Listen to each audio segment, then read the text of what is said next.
Palavra de Deus está bisada em Romanos 8, versículo 1. Pese agora, não tem condenação para os não que estão em Cristo Jesus.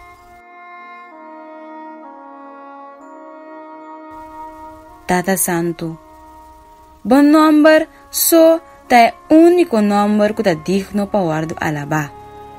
Tabo só merece tua glória. Me trata de assim bom. Me trata na salva-me mes. Me trata de viver justo. Pero me realiza que Deus só está justo. Deus só está bom. Não tem nenhum gente que possa ser bom sem Deus em sua vida. Oh Deus, tapa minha vida sushi com o som de bo, oh Senhor. Tapa minha vida sushi yen de picar.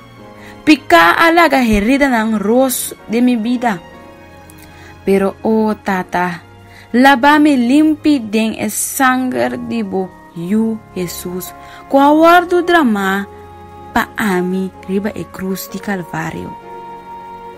Thank-me, Jesus. Em nome de Jesus tem poder para perdonar-me. Me dá limpi.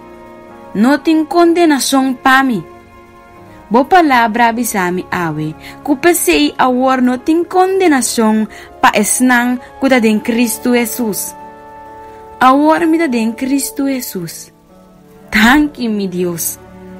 En nombre de Jesús nos reza. Amén y amén. Y Cristo nos dijo, orad siempre, siempre, porque la respuesta está en